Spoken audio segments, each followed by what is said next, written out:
Hello दोस्तों, कैसे हैं आप सभी लोग। देखिए, हम लोगों ने पिछली क्लास में साउथ अमेरिका कॉन्टिनेंट की स्टडी करनी शुरू की थी। कल के लेक्चर में हम लोगों ने साउथ अमेरिका कॉन्टिनेंट के क्लाइमेटिक रीजन यानी जलवायु क्षेत्र के बारे में पढ़ा था कि साउथ अमेरिका कॉन्टिनेंट के कौन कौन से जलवायु क्षेत्र हैं। उसमें हमने आपको बताया था कि बेसिक रूप से साउथ अमेरिका कॉन्टिनेंट को 7 जलवायु क्षेत्रों में डिवाइड किया गया है, बांटा गया है। उसमें से पहला जलवायु क्षेत्र है विषुवत रेखीय जलवायु। कौन सा जलवायु है? विषुवत रेखीय जलवायु है। अगर विषुवत रेखीय जलवायु क्षेत्र की हम लोग बात करें, आराम से समझिएगा, तो जो विषुवत रेखीय जलवायु है यहां पर प्रतिदिन एवरीडे, हर दिन, प्रतिदिन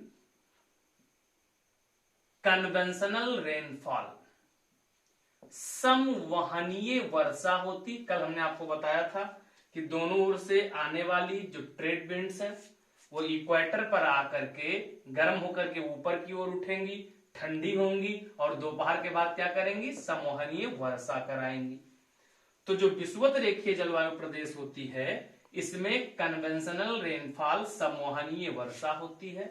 और संवहनीय वर्षा होने के कारण टेम्परेचर भी अधिक होने के कारण, लगभग 18 डिग्री सेंटीग्रेड टेम्परेचर होने के कारण इस पूरे विषुवत रेखीय जलवायु प्रदेश में सदा बहारी वन पाए जाते हैं। कौन से वन पाए जाते हैं? तो एवर ग्रीन फॉरेस्ट पाए जाते हैं, सदाबहारी वन पाए जाते हैं। इन सदाबहारी वनों में सबसे प्रमुख वृक्ष जो यहाँ का मूल वृक्ष है वो रबड़ है। कौन सा है? रबड़ यहाँ का मूल वृक्ष है। यहाँ पर जो सघन सदाबहारी वन पाए जाते हैं, कल की क्लास में भी हम लोगों ने पढ़ा था, इनको हम लोग क्या नाम देते हैं? तो इसे हम लोग सेलवास कहते हैं। क्या कहते हैं इसको? सेलवास कहते हैं। और ये बहुत ही सघन वनस्पति है। बहुत ही सघन वनस्पति होने के कारण यहां पर प्रकाश संश्लेषण अधिक होता है और फोटोसिंथेसिस अधिक होने के कारण ऑक्सीजन की ओरिजिन एमिशन अधिक है। और ऑक्सीजन अधिक होने के कारण इसी को लंग ऑफ अर्थ यानी इसे पृथ्वी का फेफड़ा कहते हैं। एकदम बात समझ में आई? तो ये पूरा विषुवत रेखीय जलवायु प्रदेश कहां मिलेगा? तो ये अमेजन की द्रोणी में पाया जाता है। कहां पाया जाएगा? तो इन Amazon river basin equatorial climatic region are found. Is that clear? अब हम लोग सवाना। अब अगर हम लोग सवाना क्लाइमेट की बात करें तो याद रखिएगा कि जब इक्वेटर से जो इक्वेटोरियल क्लाइमेटिक रीजन होता है, इक्वेटोरियल क्लाइमेटिक रीजन इक्वेटर पर 10 डिग्री उत्तर से 10 डिग्री दक्षिण के बीच में पाया जाता है, इक्वेटोरियल क्लाइमेट। और इक्वेटोरियल क्लाइमेट के बाद जो जलवायु मिलती है ये बेसिक रूप से मानसूनी जलवायु होती है। लेकिन ये मानसूनी जलवायु मुख्य रूप से कहां मिलती है? तो ये मानसूनी जलवायु इंडिया में मिलती है। बाकी इसको उष्णकटिबंधीय जलवायु में आता है। ये वर्षा वन यहाँ पे भी पाए जाते हैं।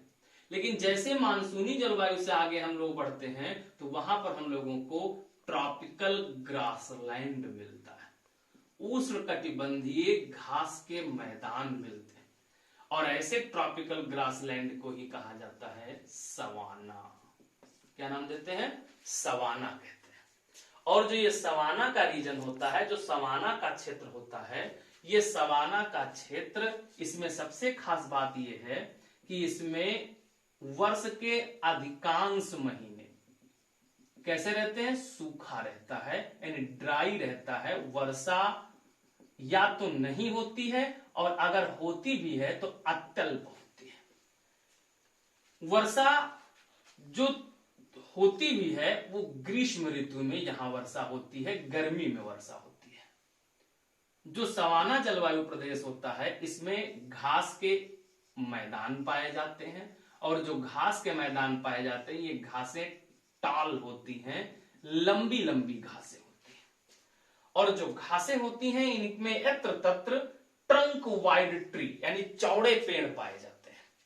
और ये जो सवाना घास के मैदान हैं अगर हम लोग साउथ अमेरिका में देखें तो इसी सवाना घास के मैदान के अलग अलग नाम हैं।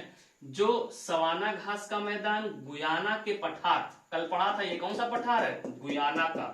तो जो सवाना घास का मैदान इस गुयाना के पठार और ओरिनिको नदी में, ये ओरिनिको नदी हो गई, ओरिनिको नदी की द्रोणी में पाया जाता है, इस घास के मैदान को यहां नाम देते हैं लानोस। कौन सा घास कहते हैं? याद रखिएगा, बहुत इंपॉर्टेंट है। कौन सी घास कहते हैं? लानोस। तो लानोस कैसी घास है? ट्रॉपिकल ग्रासलैंड है, उष्ण कटिबंधीय घास है। कैसी घास है? तो लानोस उष्ण कटिबंधीय घास है। ये कहां मिलती है? तो ये ओरिनिको नदी बेसिन में, और कहां? गुयाना हाईलैंड पे पाई जाती है। एकदम समझ में आया? उसके बाद लानोस का ही भाग कहां मिलेगा? ये ब्राजील के पठार पर। कहां पर? ब्राजील के पठार पर भी सवाना जलवायु मिलती है, और ब्राजील के पठार पर जो सवाना जलवायु में घास मिलती है इसको कहते हैं कैंपोस। क्या नाम है इस घास का? तो इस घास का नाम है कैंपोस। तो कैंपोस भी क्या है? कैंपोस ट्रॉपिकल ग्रासलैंड है, उष्ण कटिबंधीय घास का मैदान है। इतनी बात समझ में आई? तो कौन सा जलवायु प्रदेश आपने पढ़ा? सवाना के बारे में पढ़ा। नाम क्या है? लानोस, और नाम क्या है? कैंपोस। क्लियर हुआ एकदम? अब आगे बढ़ते हैं। ऐसा नेक्स्ट है उष्ण कटिबंधीय जलवायु की अगर हम बात करें तो बेसिक रूप से जो उष्ण कटिबंधीय जलवायु, जो कि यहाँ एक अलग विशेष रूप से दिया गया है, उष्ण कटिबंधीय जलवायु बेसिक रूप से जो मिलेगा, ये देखो आपको एग्जैक्ट हमने बनाया भी है, यहाँ पर आपको लिखा मिल रहा होगा ग्रान चाको। मैप में देखिएगा तो आपको यहाँ घास का मैदान लिखा मिलेगा, या मैदानी भाग में लिखा मिलेगा ग्रान चाको। ये सघन वनस्पति का क्षेत्र है, जिस वनस्पति का ही नाम है ग्रान चाको। तो ये ग्रान चाको का क्षेत्र है। ये जो ग्रान चाको है ये अर्जेंटीना के उत्तर में, यानी उत्तरी अर्जेंटीना में, और ये देश कौन सा है? पराग्वे। पराग्वे के पश्चिम में मिलता है। तो ये जो उष्णकटिबंधीय जलवायु साउथ अमेरिका में मिलती है, ये अर्जेंटीना के उत्तर में और पराग्वे के पश्चिम में मिलती है। कौन सी जलवायु? उष्णकटिबंधीय। इसकी सबसे खास विशेषता ये है कि यहां पर वर्षा प्रायः वर्ष भर होती है, लेकिन ज्यादा वर्षा गर्मी के महीने में होती है। यहां पर सघन वनस्पति पाई जाती है, जिसे यहां स्थानीय भाषा में क्या कहते हैं? ग्रान चाको कहते हैं। और इस ग्रान चाको में एक पेड़ मिलता है क्वेब्रेको। इसका सबसे प्रमुख वृक्ष है, नाम क्या है? क्वेब्रेको नाम है। कौन सा नाम है? क्वेब्रेको। ग्रान चाको। कौन सी जलवायु? उष्ण कटिबंधीय जलवायु का क्षेत्र हो गया। अब बढ़ते हैं प्रेरी की तरफ। तो जो प्रेरी है, सबसे खास बात है प्रेरी के बारे में ये ध्यान रखिएगा, कल हमने आपको बताया था कि ये मकर रेखा जा रही है, 30 डिग्री होगा। ये हवा कौन सी आती है? ट्रेड विंड आती है, और ट्रेड विंड जब आएगी, व्यापारिक पवन आकर के यहाँ वर्षा कराती है। तो इस पूरे क्षेत्र में लगभग साल भर वर्षा होती है। वर्षा अधिक होने के कारण यहाँ पर अच्छी वनस्पति पाई जाती है। और ये जो प्रेरी मैदान है, ये देश अगर आप देखो तो ये देश हो गया ये उरुग्वे, और ये अर्जेंटीना का भाग है। तो उरुग्वे और अर्जेंटीना के क्षेत्र में, या सिंपल भाषा में हम आपको बताएं तो प्रेरी मैदान ला प्लाटा, कल जो पढ़ा था हम लोगों ने, ला प्लाटा और कोलोराडो नदी के बीच का जो पूरा क्षेत्र है, इसमें पाया जाता है प्रेरी। प्रेरी की सबसे खास बात यह है, यहां पर प्रेरी में जो घास का मैदान मिलता है उसको कहते हैं पंपास। कौन सा घास मिलता है? बहुत इंपॉर्टेंट है, बहुत बार पेपर में आ चुका है कि पंपास घास का मैदान कहां पाया जाता है? अर्जेंटीना में पाया जाता है। ये कैसी घास है? तो ये टेम्परेट ग्रासलैंड है, शीतोष्ण कटिबंधीय घास है। कैसी घास है ये? शीतोष्ण कटिबंधीय घास है। अब अगर पंपास घास कैसी हो गई? शीतोष्ण कटिबंधीय घास है। इसी पंपास में अल्फा अल्फा नामक घास पाई जाती है, जो बहुत ही न्यूट्रियस ग्रास है, बहुत ही पोषक वाली घास है। कौन सी घास? Alpha alpha. किसमें मिलती है? पंपास में मिलती। इस पूरे क्षेत्र में गेहूं की खेती की जाती है। किसी खेती करते हैं? गेहूं की खेती की जाती है। और यहाँ का मेन कार्य पशुपालन है। क्या है यहाँ का प्रमुख कार्य? तो यहाँ का प्रमुख कार्य पशुपालन है। अब इसके बाद अगला देखते हैं मरुस्थलीय जलवायु। यहाँ जो मरुस्थलीय जलवायु है, मरुस्थलीय जलवायु में इसमें दोनों क्षेत्र हैं, उष्ण मरुस्थलीय भी है और शीतोष्ण मरुस्थलीय भी है। उष्ण मरुस्थलीय का क्षेत्र इस एंडीज माउंटेन के पश्चिम में स्थित है, ये पूरा क्षेत्र है। और यहां पर इस मरुस्थल का नाम है अटाकामा। क्या नाम है इसका? अटाकामा। और अटाकामा विश्व का सबसे शुष्कतम मरुस्थल है। Very dry desert of the world is Atacama desert, जो कहां स्थित है? उत्तरी चिली में स्थित है।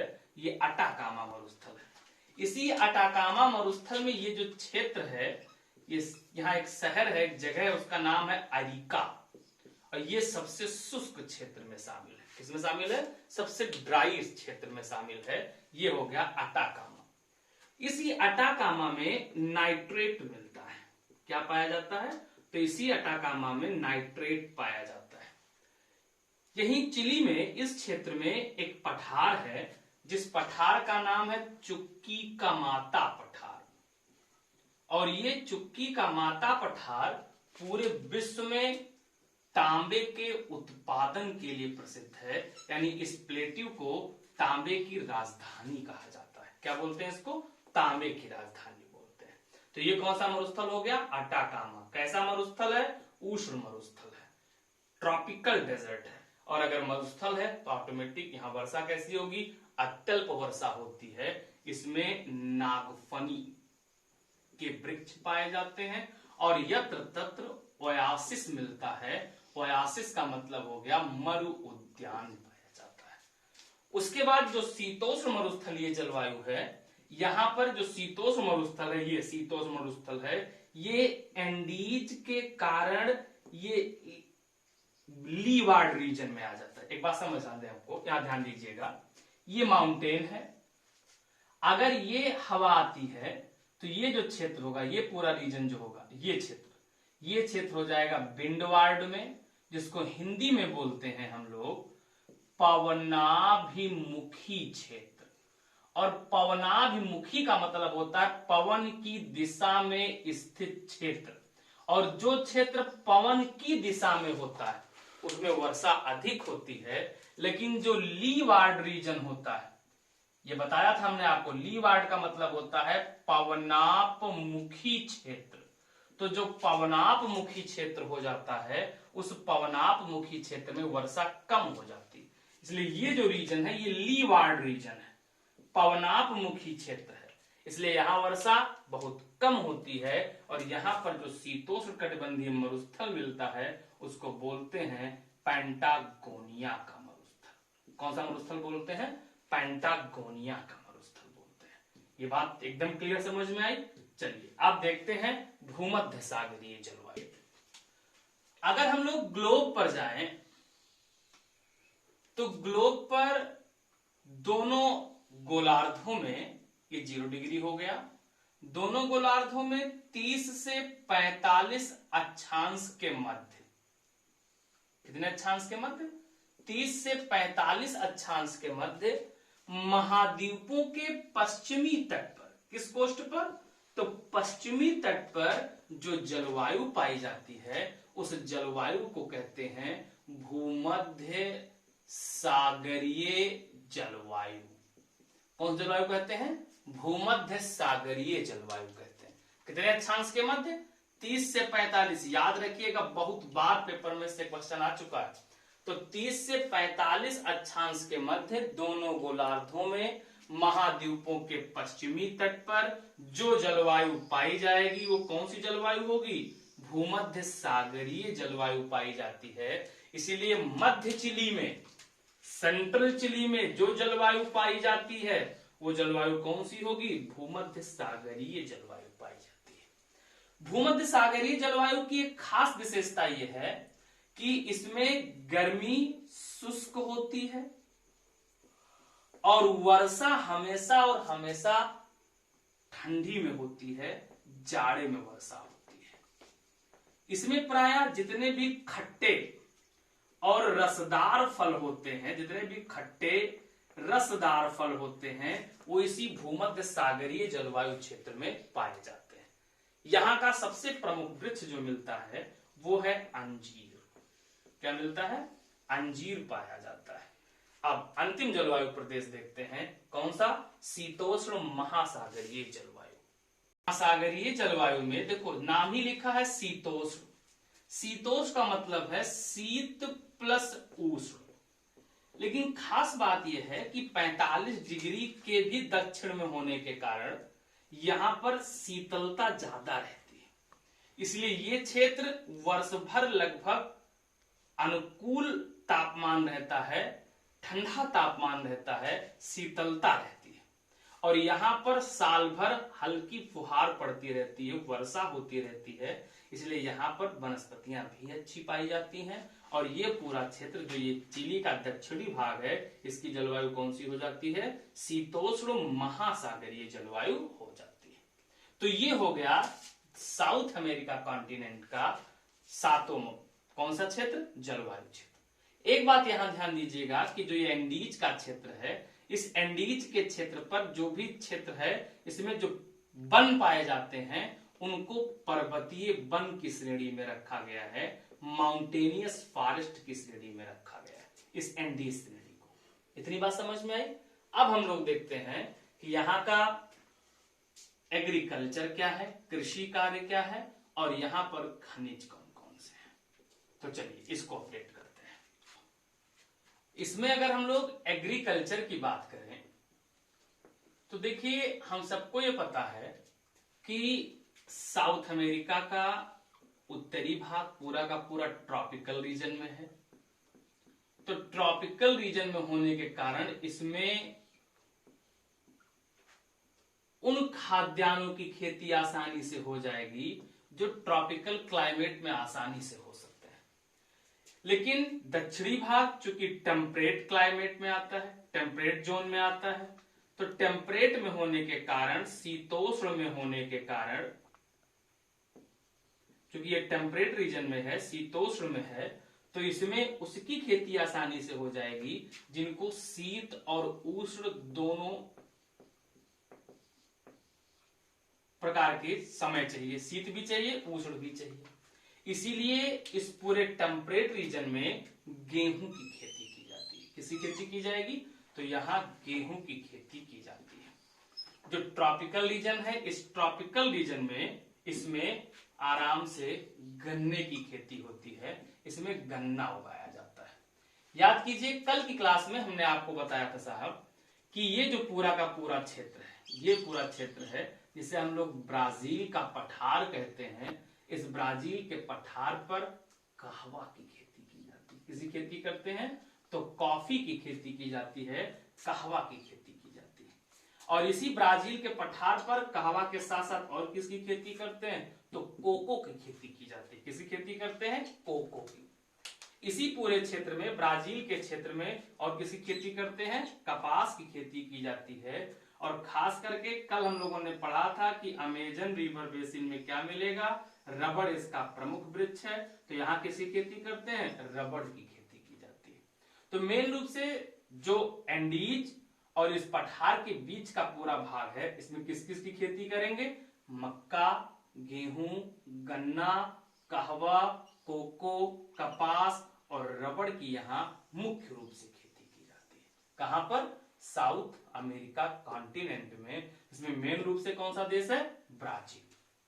अगर हम लोग लौह अयस्क यानी मिनरल्स की बात करें तो प्रायः पूरे पठारी भाग को अगर हम लोग देखें तो बहुत अधिक लौह या खनिज संपन्न क्षेत्र नहीं है ये। लेकिन इससे कुछ भागों में खास करके तांबा, जैसे खनिजों की बात करें तो अगर तांबे की बात करें तो तांबा अभी हम लोगों ने पढ़ा है कि चुक्की का माता पठार पूरे विश्व में किसके लिए प्रसिद्ध है? तांबे की राजधानी के रूप से नाम से जाना जाता है। और ब्राजील के कैरेबा में भी तांबा पाया जाता है। कहां?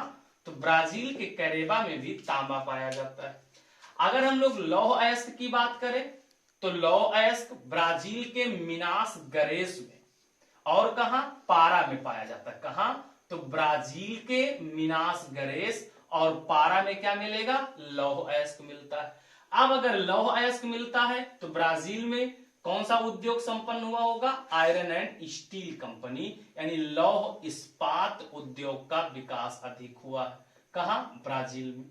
ब्राजील में एक बात की, जो कोयला है, कोल है, कोयले की कमी पाई जाती है, इसलिए लौह इस्पात उद्योग बहुत अधिक विकसित नहीं हो पाया है, लेकिन यहां पर जल विद्युत के माध्यम से लौह इस्पात को चलाया जाता है। उसके बाद अगर मैग्नीज की बात करें तो मैग्नीज भी ब्राजील के मिनास गरेस, मांटो ग्रासो और अमापा में पाया जाता है। अगर एल्यूमिनियम की बात करें तो एल्यूमिनियम भी कहां मिलेगा? ब्राजील के मिनास गरेस में पाया जाता है। उसके बाद अगर सोना की बात करें तो सोना भी ब्राजील के मिनास गरेस, मांटो ग्रासो और पारा में पाया जाता है। और पेट्रोलियम में अगर देखें तो वेनेजुएला का क्षेत्र संपन्न है। किसमें? तो पेट्रोलियम में वेनेजुएला का क्षेत्र बहुत ही संपन्न है। अब हम लोग देखते हैं यहां का परिवहन कैसा है। तो अब अगर इसमें हम लोग पहले रोडवेज की बात करें तो जो रोडवेज है, इसमें रोडवेज की अगर देखो आप तो यहां देखिएगा, ये है प्यूर्टो डिसिडो, ये शहर है अर्जेंटीना का। और प्यूर्टो डिसिडो जो अर्जेंटीना का शहर है, इस अर्जेंटीना के शहर को चिली के वालपरेजो से जोड़ दिया गया। किसे जोड़ दिया गया है? तो प्यूर्टो डिसिडो को वालपरेजो से सड़क मार्ग से जोड़ा गया है। ये हो गया प्यूर्टो डिसिडो टू मॉन्टेविडियो। ये राजधानी है कहाँ की? उरुग्वे की। मॉन्टेविडियो से रियो डी जेनेरियो को किससे जोड़ दिया गया है? रोड से जोड़ा गया है। फिर रियो डी जेनेरियो से लापाज, बोलीविया की राजधानी, फिर पेरू की राजधानी लीमा को जोड़ दिया गया है। और एक रोड मार्ग से लापाज को सीधे किससे जोड़ा गया है? मॉन्टेविडियो से जोड़ा गया है। फिर बोगोटा और कराकास, बोगोटा कहाँ की राजधानी? कोलंबिया, कराकास कहाँ की? वेनेजुएला। इनको भी क्या किया गया? आपस में रोडवेज से जोड़ दिया गया है। उसके बाद अगर हम लोग रेलवे की बात करें तो खास रूप से सबसे इंपॉर्टेंट जो आपके पेपर में आएगा वो आ सकता है ट्रांस एंडियन रेलवे किस किस को जोड़ता है। तो जो ट्रांस एंडियन रेलवे है ये चिली के वालपरेजो को, कहां के? चिली के वालपरेजो को अर्जेंटीना के ब्यूनस आयर्स से जोड़ता है। चिली के वालपरेजो को किससे? अर्जेंटीना के ब्यूनस आयर्स से जोड़ देता है। इसी को कहते हैं ट्रांस एंडियन रेलवे नाम दिया गया है। उसके बाद चूंकि इस क्षेत्र में खनिज मिलता है चिली के, इसलिए चिली ने इस एंडीज के पैरेलल रेलवे का विकास किया है। और इसके रेलवे का विकास चिली के प्यूर्टो माउंट से लेकर एंटोफागास्ता तक है। कहां से कहां तक? तो प्यूर्टो माउंट से लेकर के एंटोफागस्ता तक इसने रेलवे का विकास किया है। इतनी बात समझ में आ गई। अब अगर वायु मार्ग की अगर हम बात करें तो जो एयरवेज है, एयरवेज के द्वारा Buenos Aires, Santiago, Montevideo, Rio de Janeiro, Brasilia, Lima, Bogota और कराकास को आपस में जोड़ दिया गया है। देखिए जरा, Bogota, Brasilia, Rio de Janeiro आपस में जुड़े हैं, कराकास, लीमा और सेंटियागो जुड़े हुए हैं, और उसके बाद सेंटियागो और मॉन्टेविडियो वाया ब्यूनस आयर्स आपस में जुड़े हुए हैं। किससे? वायु मार्ग से। अब हम लोग देखते हैं यहाँ की जनांकिकी कैसी है। हम लोग जनांकिकी की साउथ अमेरिका के डेमोग्राफी की बात करें तो जो साउथ अमेरिका की डेमोग्राफी है, जनांकिकी है, यहाँ के जो लोग हैं उनको रेड इंडियन कहा जाता है। क्या कहा जाता है? रेड इंडियन कहा जाता है। यहां पर मेस्टिजो, मुलाटो और जैम्बो नाम के लोग मिलते हैं, रेसेस के लोग मिलते हैं। मेस्टिजो उन्हें कहा जाता है जो इंडियन और यूरोपियन के संकर हैं। मुलाटो उनको कहा जाता है जो अश्वेत और यूरोपियन के हैं। और जैम्बो अश्वेत और नीग्रो के कहा जाता है। यहां सर्वाधिक मात्रा में रहने वाले लोग कौन हैं? तो वो मेस्टिजो हैं। सर्वाधिक मात्रा में कौन रहते हैं? तो मेस्टिजो के लोग रहते हैं। ये यहाँ की जनांकिकी के बारे में हो गया। बाकी जब हम लोग डेमोग्राफी का पूरा चैप्टर पढ़ेंगे तो उसमें सारी बातें हम आपको बताएंगे, कैसे माइग्रेशन हुआ है, माइग्रेशन होने के कारण क्या थे, यहाँ पर काकेसाइड है कि नीग्रोइड है कि मंगोलॉइड है, ये सारी बातें हम लोग डिटेल में पढ़ेंगे। अभी आपको इतना याद रखना है कि यहाँ मेस्टिजो, मुलाटो और जैम्बो हैं। मूल रूप के यहाँ के लोग क्या कहलाते हैं? रेड इंडियन कहलाते हैं। सर्वाधिक मात्रा में कौन है? तो मेस्टिजो रहते हैं। इतनी बात समझ में आई? तो ये आई होप साउथ अमेरिका के बारे में काफी बातें हम लोगों ने डिस्कस कर ली है। इतनी बात समझ में आ गई? तो फिर आज यहीं तक पढ़ते हैं। बहुत बहुत धन्यवाद। Thank you. जय हिंद।